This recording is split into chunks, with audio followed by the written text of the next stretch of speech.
नमस्कार मंडळी, श्री स्वामी समर्थ। स्वागत आहे तुमचं माझ्या यूट्यूब चॅनलवरती। आजचा दिवस तुम्हा सर्वांना खूप छान सुखाचा समाधानाचा जाऊ देत हीच मी स्वामींच्या चरणी प्रार्थना करते आणि आजच्या या नवीन व्हिडिओला सुरुवात करते।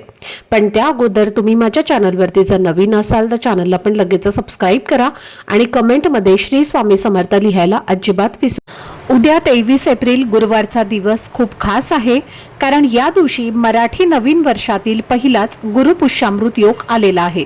हा काही साधा योग नाही, तर आयुष्यात सकारात्मक बदल घडवून आणण्याची मोठी ताकद या योगात असते आणि म्हणूनच या शुभ वेळेचा आपण योग्य प्रकारे फायदा करून घ्यायला हवा। ज्योतिषशास्त्रानुसार जेव्हा गुरुवारी पुष्य नक्षत्र येतं, म्हणजेच चंद्र पुष्य नक्षत्रामध्ये असतो, तेव्हा हा गुरुपुष्य योग तयार होत असतो आणि याला अमृतासारखा शुभ काळ मानलं जातं। या दिवशी नवीन वस्तू खरेदी करणं, नवीन वाहन घेणं किंवा सोनं चांदी घेणं हे खूप शुभ मानलं जातं। आपल्या परंपरेनुसार असं सांगितलं जातं की या योगावर केलेली खरेदी टिकाऊ असते, त्यात वाढ होत राहते आणि भविष्यात त्याचा फायदा मिळत राहतो। हा योग वर्षातनं फार वेळेला येत नाही, कधी 2 वेळेला तर कधी 4 वेळेला। त्यामुळे जेव्हा हा योग येतो तेव्हा त्याचा योग्य उपयोग करणं महत्त्वाचं ठरतं। असंही मानलं जातं की या दिवशी सुरू केलेलं काम यशस्वी होण्याची शक्यता खूप जास्त असते। त्यामुळे अनेक लोक या दिवशी महत्त्वाची कामं सुरू करतात किंवा जी कामं खूप दिवसांपासून अडकलेली असतात ती पुन्हा सुरू करतात। पुष्य नक्षत्र हे पोषण देणारं आणि सकारात्मक ऊर्जा वाढवणारं मानलं जातं आणि गुरु आणि शनी या ग्रहांचे चांगले गुण आपल्या आयुष्यामध्ये आणण्याचा एक उत्तम काळ असतो। या शुभ दिवशी माता लक्ष्मी, भगवान विष्णू आणि भगवान कुबेर यांची पूजा करण्यालाही विशेष महत्त्व दिलं जातं। धार्मिक दृष्टिकोनातून हा दिवस खूप प्रभावी असल्यामुळे काही सोपे पण परिणामकारक उपायही या दिवशी केले जातात आणि आजच्या या व्हिडिओमध्ये मी तुम्हाला असाच एक खास उपाय सांगणार आहे जो तुमच्या आयुष्यात सकारात्मक बदल घडवू शकतो। उद्या सकाळी तुम्हाला घरात एका विशिष्ट झाडाचं पान आणायचं आहे आणि या योग्य पद्धतीने तो उपाय केल्यास तुमच्या आयुष्यातील अडचणी कमी होण्यास मदत होऊ शकते, मनातील इच्छा पूर्ण होण्याचा मार्ग मोकळा होऊ शकतो आणि घरात सुख समृद्धी येण्याची शक्यता वाढते। पुढे मी तुम्हाला कोणत्या झाडाचं पान आणायचं आहे आणि त्याचा नेमका उपाय कसा करायचा आहे हे सगळं काही तुमच्यासोबत आजच्या व्हिडिओमध्ये मी तुमच्यासोबत शेअर करणार आहे। त्यामुळे व्हिडिओ हा स्किप न करता शेवटपर्यंत नक्की पहा, जेणेकरून तुमच्यापर्यंत योग्य ती माहिती पोहोचेल। आणि तुम्ही माझ्या चॅनलवरती जर नवीन असाल तर चॅनलला पण लगेच सबस्क्राइब करा आणि बेल आयकॉनला सुद्धा प्रेस करा, म्हणजे मी जेव्हा कधीही नवीन व्हिडिओज अपलोड करेन त्याचं नोटिफिकेशन सर्वात आधी तुम्हाला मिळेल आणि तुमचा एकही व्हिडिओ हा मिस होणार नाही। तसेच हाय बटन देखील क्लिक करा। तर आजच्या या व्हिडिओमध्ये मी तुम्हाला एक सोपा पण प्रभावी असा उपाय सांगणार आहे आणि हा उपाय तुम्हाला उद्या गुरुवारी गुरुपुष्याच्या योगाच्या दिवशी करायचा आहे। सकाळी 12 वाजण्याच्या आधी तुम्हाला तुमच्या घरात एका खास झाडाचं पान आणायचं आहे। आपल्या ज्योतिषशास्त्रात काही झाडांना खूप विशेष महत्त्व दिलं जातं, कारण असं म्हटलं जातं की या झाडांमध्ये एक वेगळीच सकारात्मक ऊर्जा आणि दैवी शक्ती असते आणि योग्य वेळी त्याचा उपयोग केला तर आयुष्यामध्ये मोठा बदल घडू शकतो। बऱ्याच लोकांना वाटतं की गुरुपुष्यामृत योग हा एक साधा दिवस असतो, पण खरं पाहिलं तर हा अतिशय शुभ आणि अमृतासारखा परिणाम देणारा काळ मानला जातो। या दिवशी जर आपण श्रद्धेने काही उपाय केले तर त्याचं फळ हे खूप चांगलं मिळू शकतं। आपल्या प्रत्येकाच्या मनात काही ना काही इच्छा असते, आपण सतत मेहनत, कष्ट आणि प्रयत्न करत असतो, पण तरीही कधी कधी आपल्याला अपेक्षित यश मिळत नाही। काही वेळेला आपल्या कुंडलीतील ग्रहांची स्थिती कमजोर असते, त्यामुळे मेहनतीचं पूर्ण फळ मिळत नाही आणि गोष्टी अडकून राहतात। तर अशा वेळी हा उपाय तुमच्यासाठी उपयोगी ठरू शकतो, कारण असं म्हटलं जातं की या दिवशी केलेल्या या कृतीमुळे नशीब साथ देऊ लागतं, अडथळे कमी होतात आणि मनातील इच्छा पूर्ण होण्याचा मार्ग मोकळा होतो। जर तुमच्या आयुष्यात काही लोक तुमच्या विरुद्ध वागत असतील, समोरून चांगलं बोलत असतील पण मागून त्रास देत असतील किंवा कोणत्याही प्रकारचा मानसिक किंवा व्यावहारिक त्रास होत असेल, तर हा उपाय केल्याने नकारात्मक गोष्टींचा प्रभाव कमी होण्यास मदत होऊ शकते। तसेच घरात आर्थिक अडचणी असतील, पैसा टिकत नसेल, कितीही मेहनत केली तरी उत्पन्न वाढत नसेल किंवा घरात सतत ताणतणाव जाणवत असेल, तर या उपायामुळे घरात सकारात्मक वातावरण तयार होण्यास मदत मिळू शकते आणि हळूहळू परिस्थितीमध्ये सुधारणा दिसू लागते। प्रगतीच्या मार्गात येणारे अडथळे कमी होतात आणि कामं पूर्ण होण्याची शक्यता वाढते।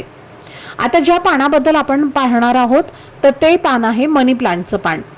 आपल्या परंपरेनुसार मनी प्लांट हे केवळ एक झाड नसून ते समृद्धी आणि सकारात्मकतेचे प्रतीक मानलं जातं. या झाडाची काळजी घेणं आणि त्याचा आदर करणं म्हणजे आपल्या घरात चांगली ऊर्जा टिकवून ठेवणं असं मानलं जातं. गुरुपुष्यामृत योगाच्या दिवशी या झाडाची पूजा करणं हे खूप शुभ मानलं जातं. हा उपाय करण्यासाठी उद्या सकाळी लवकर उठायचं आहे आणि आंघोळ करताना पाण्यामध्ये चिमूटभर हळद टाकून स्नान करायचं आहे, ज्यामुळे शरीर आणि मन ताजेतवाने आणि शांत वाटतं.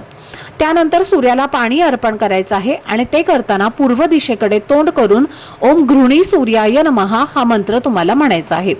मग घरातील देवांची नेहमीप्रमाणे पूजा करायची आहे. विशेषतः लक्ष्मी आणि विष्णूंची पूजा आपल्याला करायची आहे आणि जर घरामध्ये कुबेर यंत्र असेल तर त्यालाही नमस्कार करून पूजा करायची आहे. उपाय करण्यासाठी तुम्हाला 1 लोटा जल घ्यायचा आहे. त्या पाण्यामध्ये तुम्हाला थोडीशी हळद टाकायची आहे. त्यानंतर एका वाटीमध्ये तुम्हाला गाईचं कच्चं दूध घ्यायचं आहे. हळद, कुंकू, अक्षदा तुम्हाला घ्यायच्या आहेत आणि या सर्व वस्तू घेऊन तुम्हाला जायचं आहे मनी प्लांटच्या झाडाजवळ. या सर्व वस्तू तुम्हाला आयुष्यामध्ये गोडवा घेऊन येतील आणि जेव्हा तुम्ही या झाडापाशी पोहोचणार आहे तेव्हा सर्वात आधी या दिव्य वृक्षाला मनोभावे नमस्कार करायचा आहे आणि त्यानंतर या तांब्यातील हळद मिश्रित पाणी हे तुम्हाला झाडाच्या मुळांना अर्पण करायचं आहे. शक्य असेल तर हे जल अर्पण करण्याआधी तिथे तुम्ही एक दिवा सुद्धा लावू शकता. जल अर्पण करून झाल्यानंतर तुम्हाला त्या झाडाच्या मुळांना कच्चं दूध अर्पण करायचं आहे. जेव्हा आपण या गुरुपुष्यामृत योगावरती या झाडाला कच्चं दूध अर्पण करतो तेव्हा त्या झाडाची वाढ झपाट्याने होत असते आणि तशीच आपल्या घराची सुद्धा प्रगती होत असते. म्हणूनच या योगावरती दूध अर्पण करावं. त्यानंतर या झाडाला आपल्याला हळद, कुंकू, अक्षदा ज्या आहेत तर त्या अर्पण करायच्या आहेत. लाल फुलं जर तुमच्याकडे असतील तर ती फुलं सुद्धा तुम्हाला झाडाच्या मुळापाशी अर्पण करायची आहेत. जर तुमच्याकडे लाल रंगाची फुलं नसतील तर तुम्ही इतर कोणत्याही रंगाची फुलं सुद्धा अर्पण करू शकता. त्यानंतर हात जोडून डोळे मिटून अत्यंत नम्रपणे प्रार्थना करा आणि म्हणा, हे वृक्षराजा, या गुरुपुष्यामृत योगावरती मी तुमच्या झाडाचं एक पान जे आहे तर ते माझ्या घरी घेऊन जात आहे आणि हे पान तुम्ही कशासाठी नेत आहे ते सुद्धा तुम्हाला सांगायचं आहे आणि नख न लावता आपल्याला अगदी अलगद बोटाने त्या झाडाचं एक चांगलं पान जे आहे तर ते तोडून घ्यायचं आहे. कुठेही फाटलेलं, डागाळलेलं किंवा कट झालेलं असं पान घेऊ नका. एक चांगलं पान जे आहे, मोठं पान जे आहे तर ते तुम्हाला घ्यायचं आहे. आता हे पान तुम्ही तोडल्यानंतर सर्वप्रथम ते तुम्हाला स्वच्छ पाण्याने धुवून घ्यायचं आहे. गंगाजल असेल तर गंगाजलाने सुद्धा तुम्ही हे धुवून घेतलं तरीही चालेल आणि त्यानंतर तुम्हाला व्यवस्थित ते पान पुसून घ्यायचं आहे आणि एक तांब्याच्या ताटामध्ये किंवा स्टीलच्या प्लेटमध्ये तुम्हाला हे पान जे आहे तर ते ठेवायचं आहे.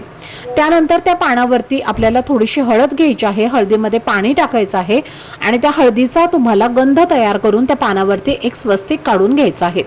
स्वस्तिक काढताना व्यवस्थित काढायचं आहे. उलट स्वस्तिक काढू नका.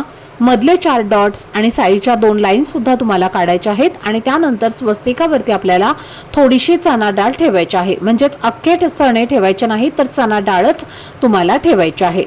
त्यासोबतच आपल्याला एक गुळाचा खडा ठेवायचा आहे. गुळाचा खडा नसेल तर जी गुळाची पावडर असते तर ती सुद्धा तुम्ही ठेवू शकता. त्यानंतर आपल्याला काय करायचं आहे, सर्वप्रथम माता लक्ष्मी समोर हे जे पान आहे तर ते ठेवायचं आहे. त्यानंतर आपल्याला हळद, कुंकू, अक्षदा जे आहे तर त्या पानाला लावून घ्यायचे आहेत आणि त्यानंतर देवी लक्ष्मीला सुद्धा तुम्हाला हळद, कुंकू, अक्षदा जे आहेत तर त्या अर्पण करायच्या आहेत. धूप, दीप, अगरबत्ती लावून तुम्हाला ते ओवाळून घ्यायचं आहे आणि देवघरासमोर हा उपाय करायचा आहे. त्यामुळे सर्वप्रथम देवघरामध्ये तुम्हाला एक दिवा जो आहे तर तो सर्वप्रथम प्रज्वलित करून घ्यायचा आहे आणि त्यानंतर या उपायाला सुरुवात करायची आहे. त्यानंतर तिथेच बसून तुम्हाला 3 वेळेला महालक्ष्मी अष्टकमचं पठण करायचं आहे. 108 वेळेला ओम श्री महालक्ष्मी नमः या मंत्राचा जप करायचा आहे आणि त्यानंतर दोन्ही हात जोडून माता लक्ष्मी, भगवान श्री हरी विष्णू यांचं नामस्मरण करायचं आहे. जणू काही तुमची इच्छा जी आहे तर ती पूर्ण झालेली आहे असा सकारात्मक भाव तुम्हाला मनामध्ये ठेवायचा आहे आणि मनोमन तुमची जी काही इच्छा आहे तर ती तुम्हाला व्यक्त करायची आहे. शत्रूंचा त्रास आहे तर तो संपलेला आहे. मुलांची प्रगती झालेली आहे. घरातील पैशांच्या अडचणी दूर झालेल्या आहेत आणि घरातील कटकटी, वादविवाद दूर होऊन घरामध्ये सुख, शांती, समृद्धी सर्व काही नांदत आहे. असा सकारात्मक भाव तुम्हाला मनामध्ये ठेवून माता लक्ष्मीला प्रार्थना करायची आहे. त्यानंतर संपूर्ण दिवसभर हे पान तुमच्या देवघरामध्येच राहू द्यायचं आहे आणि सायंकाळी 4 वाजल्यानंतर ते पान तिथून तुम्हाला उचलायचं आहे आणि त्या पानावर असणारी चणा डाळ, गुळ आणि ते पान जे आहे तर ते तुम्हाला गाईला खाऊ घालायचं आहे. तुमची घरची गाय असेल, दुसऱ्यांची गाय असेल, तर इतर कोणत्याही गायीला सुद्धा तुम्ही हे खाऊ घालू शकता. आता गायीला का खाऊ घालायचं आहे, तर पहा, गायीच्या पोटामध्ये 33 कोटी देवी देवता वास करत असतात आणि जेव्हा ही वस्तू गायीला आपण खाऊ घालतो तेव्हा 33 कोटी देवी देवतांचा आशीर्वाद हा आपल्याला प्राप्त होतो. आपल्या कुंडलीतील राहू केतू शनीचा प्रभाव जो आहे तर तो सुद्धा दूर होतो. गुरुग्रह हा मजबूत होतो, प्रत्येक कामात यश मिळतं आणि आपल्या कुटुंबाची प्रगती होते. म्हणून हे जे पान आहे तर हे तुम्हाला गायीला खाऊ घालायचं आहे आणि असा हा छोटासा उपाय जो आहे तर तो तुम्हाला उद्या गुरुपुष्यामृत योगावरती करायचा आहे. असं मानलं जातं की या मनी प्लांटच्या पानाचा हा उपाय जर आपण गुरुवारी म्हणजेच गुरुपुष्यामृत योगावरती केला तर कधीही पैशाची कमतरता जी आहे तर ती भासत नाही. सोबतच घरातील सर्व दोष, तक्रारी, अडचणी ज्या आहेत तर त्या सुद्धा दूर होतात. वास्तुशास्त्रामध्ये या झाडाचं खूप मोठं धार्मिक महत्त्व आहे. या उपायामुळे जीवनामध्ये सकारात्मकता येते आणि जर तुमच्या घरी अजूनही मनी प्लांटचं झाड नसेल तर आवर्जून तुम्ही या योगावरती खरेदी करून आणा आणि आपल्या घरामध्ये लावायचं आहे. शक्यतो ईशान्य दिशा, तर त्या ईशान्य दिशेला हे झाड असावं. ईशान्य दिशेलाच हे झाड असल्याने आपल्या घराची भरभरून अशी प्रगती होत असते. तर ही अत्यंत महत्त्वाची माहिती मला तुमच्यापर्यंत शेअर करायची होती. आजचा हा व्हिडिओ जर तुम्हाला आवडला असेल तर व्हिडिओला लाईक करा, चॅनलवरती नवीन असाल तर चॅनलला सबस्क्राईब करा आणि हा व्हिडिओ आपल्या मित्रपरिवारासोबत जास्तीत जास्त शेअर करा. चला तर मग भेटूया पुढच्या व्हिडिओमध्ये. तोपर्यंत सर्वांना श्री स्वामी समर्थ. धन्यवाद.